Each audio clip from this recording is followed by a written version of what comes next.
लंबा कक्षा 11 हिंदी जो पूर्व में पढ़ाया गया है उसके बाद आज लंबा मार्ग दूरी घर बिकट पंथ बहुमार कहों संतों क्यों पाइए दुर्लभ हरि दीदार।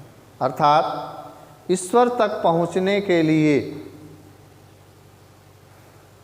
बहुत ही लंबा रास्ता है। ईश्वर की प्राप्ति का मार्ग अत्यंत लंबा है। दूरी घर और उस परमात्मा का ईश्वर का घर भी अत्यधिक दूर है। विकट पंथ और रास्ता भी ईश्वर की प्राप्ति का मार्ग अत्यंत भयानक है।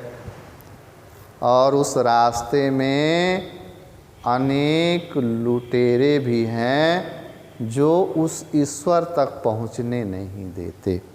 तो कहो ईश्वर की प्राप्ति में वे बाधक हैं।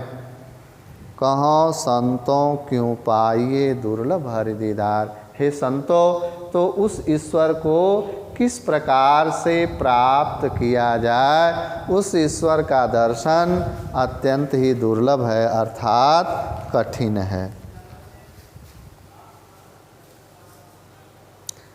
यह तन जारों मसी करों लिखों राम का नाम लेखन करूं करंक की लिख लिख राम पढ़ा। जीवात्मा रूपी गृहिणी कहती है कि मैं इस शरीर यह तन जारों, इस शरीर को जलाकर मैं मसी अर्थात स्याही बनाऊंगी। लिखो राम का नाम, उस पर मैं राम का नाम जो है लिखती रहूँगी। लेखन करूँ करंक की, और अपनी हड्डियों की कलम बनाऊंगी। लिख लिख राम पठाऊँ, और उससे राम नाम शब्द लिख करके मैं राम के पास भेजती रहूँगी, जिससे उन्हें मेरी याद आ सके। कै बिरहिन को मीच दे कै आपा दिखलाय, आठ पहर का दाझड़ा मुँह पे सहा न जाए। कबीरदास जी कहते हैं कि हे ईश्वर, या तो आप मुझ जीवात्मा रूपी विरहिणी को मृत्यु प्रदान कीजिए, अथवा मुझे अपने स्वरूप का दर्शन करा दीजिए।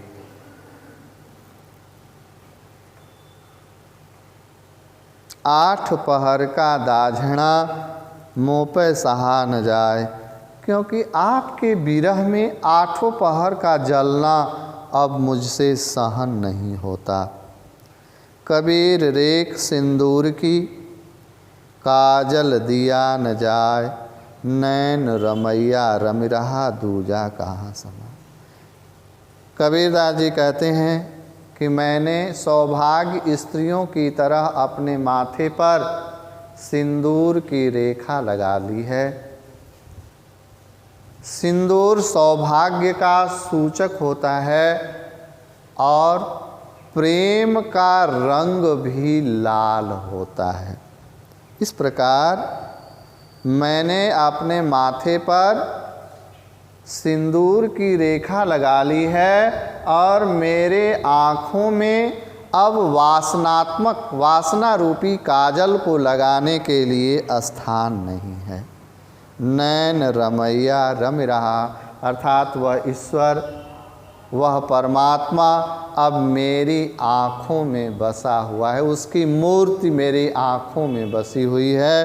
अब उस परमात्मा के अतिरिक्त मेरे आँखों में दूसरे को बसने के लिए स्थान नहीं है। शायर नाही सीप बिन स्वाति बूंद भिनाय, कबीर मोती नीपजे शून्य शिखर गढ़ मार। कबीरदास जी कहते हैं कि इस शरीर रूपी किले में सुषुम्ना नाड़ी के ऊपर स्थित ब्रह्मरंध्र में शायर नहीं, समुद्र भी नहीं है, सीपी भी नहीं है, स्वाति बूंद बिना और स्वाति नक्षत्र की बूंद भी नहीं है, तब पर भी यहाँ मोक्ष रूपी मोती उत्पन्न हो रहा है। पानी ही तय हिम भया, हिम भय गया बिलाय, जो कुछ था सोई भया, अब कुछ कहा न जाए।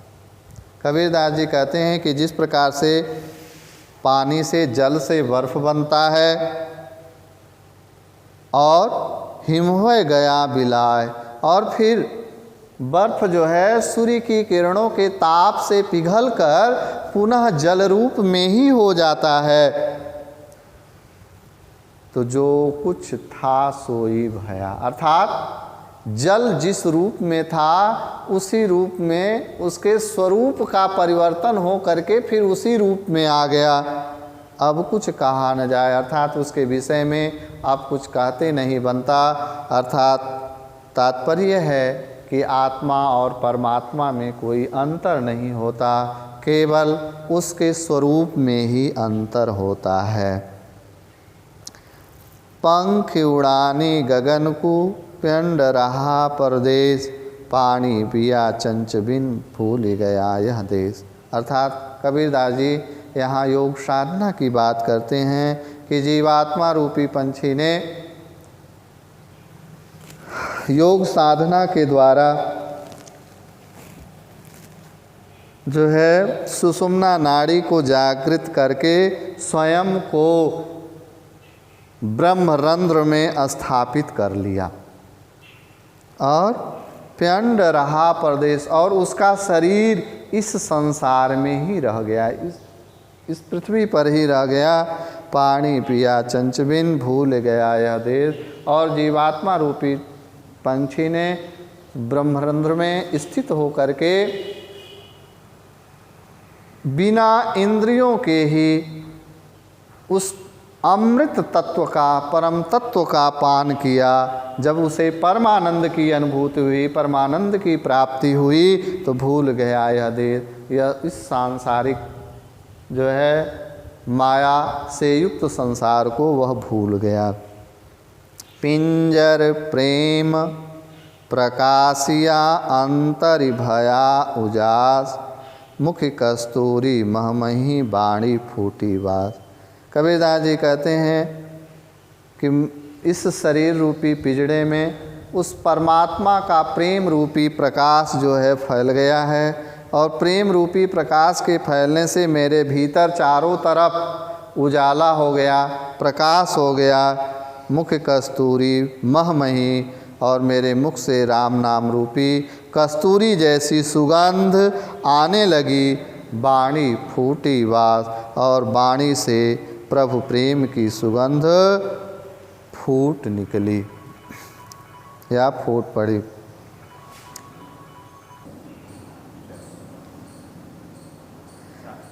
नैना अंतर्यावतु ज्यों नैन झपेव, ना हो देखो और को ना तुझ देखने दे।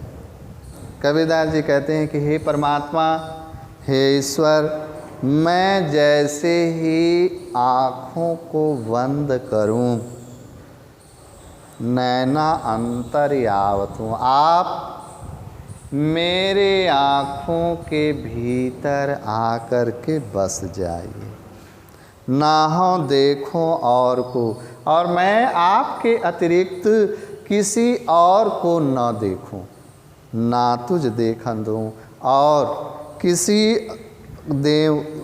किसी को भी अपने अतिरिक्त किसी दूसरे को आपको देखने न दो।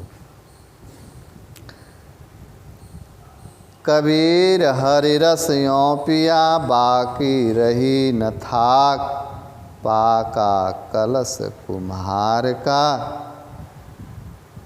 बहुरी न चढ़ई चाक।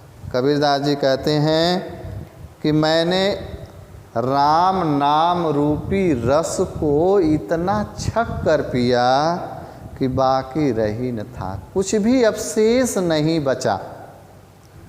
पाका कलश कुम्हार का, बहुरी न चढ़ई चाक। जिस प्रकार से कुम्हार का कलश पक जाने के, कुम्हार का घड़ा पक जाने के बाद फिर से दोबारा चाक पर नहीं चढ़ता है।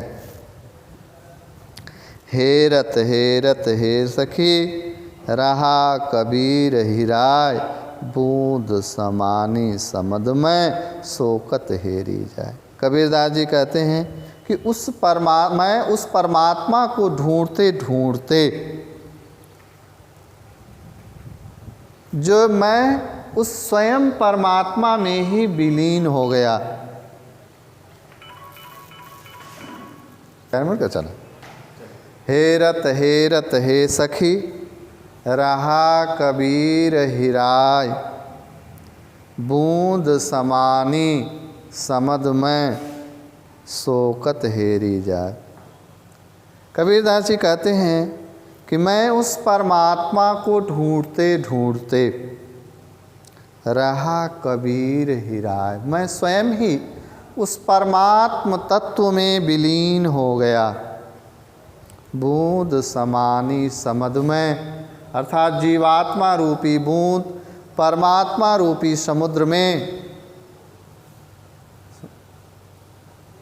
जीवात्मा रूपी बूंद परमात्मा रूपी समुद्र में मिल गई, अर्थात समाहित हो गई।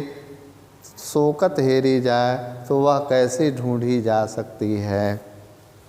आज बस इतना ही, इसके बाद कल